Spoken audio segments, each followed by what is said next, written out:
The first film we're going to be looking at is Beauty and the Beast, where I truly think was where the Renaissance started. But first...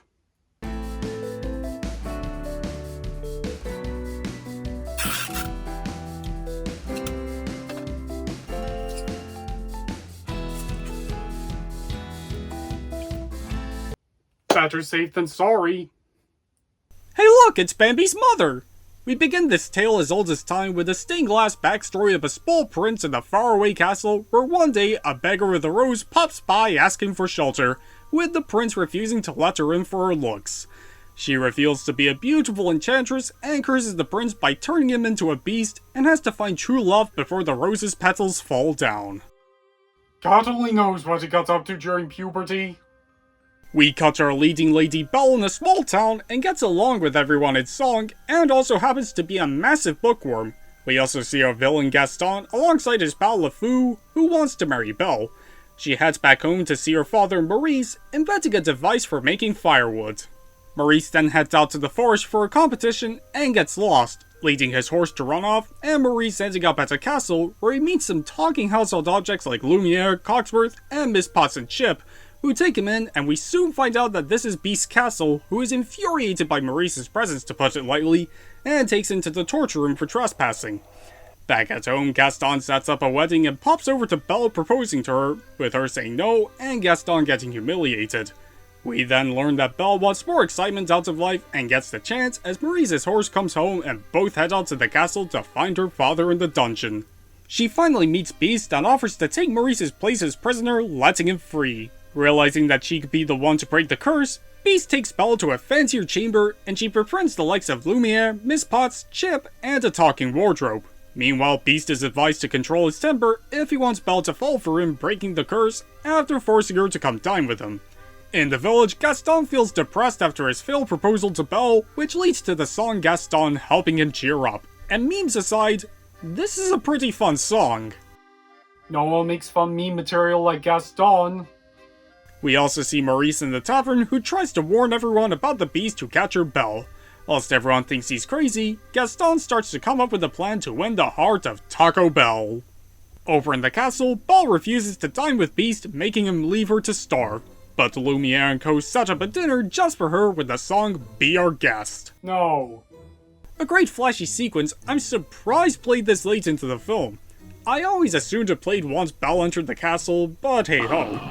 Afterwards, she roams around the castle, entering a forbidden section where she learns the truth about the beast, which infuriates him, leading Belle to head out to the castle back home.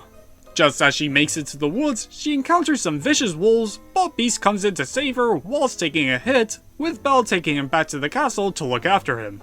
Back in the village, Gaston meets up with the local asylum seeker, bribing him to throw Maurice there unless Belle marries him.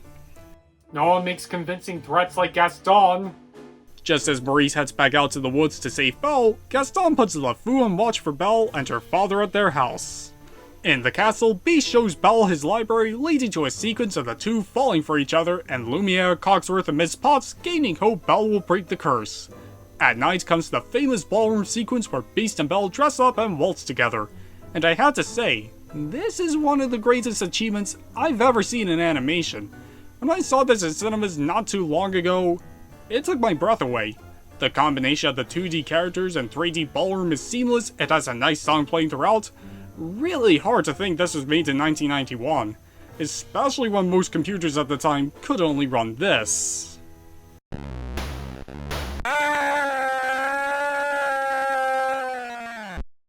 Not too long afterwards, Beast and Belle sit outside discussing their feelings, and Beast is now in love with Belle, and he takes her up to his quarters, showing her a mirror that can reveal whatever you want to see in the outside world.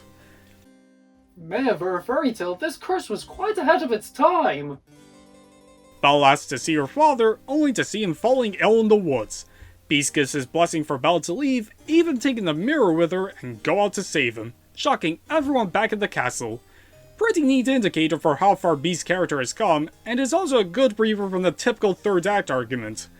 You know the ones. Maurice is glad to see Belle again, and also come across Chip, who snuck in Belle's bag.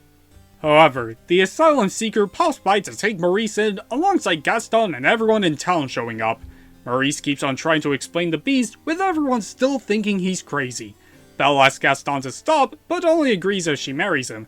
She says no, and even shows everyone the beast through the mirror, assuring them he's not dangerous, leading Gaston to rally the town to go to the castle and kill the beast in song, with lyrics that sadly reflected the world the film's lyricist Howard Ashman was living in at the time, who months before the film's release, tragically passed away from AIDS, with the film being dedicated in his memory and work on this film and The Little Mermaid.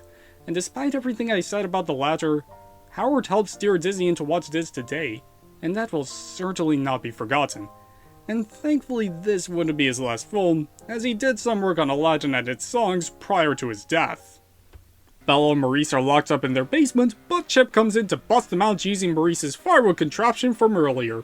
Gaston and the townsfolk make it to the castle as he heads out to find Beast, and the rest take on the house objects fighting back, with the townsfolk losing in a hilarious spectacle. Gaston finds a depressed Beast and shoots an arrow taking him on, with Beast fighting back. Just as Belle makes it back, Gaston stabs Beast, but slips off the rooftop falling to his doom, becoming this year's winner of the Nobel Prize. No one falls off to their death from a great height like Gaston. Belle comforts Beast, and as he passes on, Belle finally confesses her love for him, which makes him become human again and restore the castle. Turn back, turn back, turn back, turn back, turn back, turn... Lumiere, Cogsworth, Miss Potts, and Chip, among everyone else in the castle, also transform, and the internet was never the same ever since. With the castle returned to its former glory, Beast and Belle live happily ever after. Okay, this movie was pretty excellent. Amazing storytelling, beautiful animation, lovable characters, great songs, seamless pacing, enough appeal for everyone to enjoy this movie, one hell of a good villain subverting stereotypes, the list goes on. In fact, this is the first of 3 animated movies to have ever been nominated for the Academy Award of Best Picture, and after watching it, I can absolutely see as to why. So with that, Beauty and the Beast is easily one of the finest films Disney has ever made.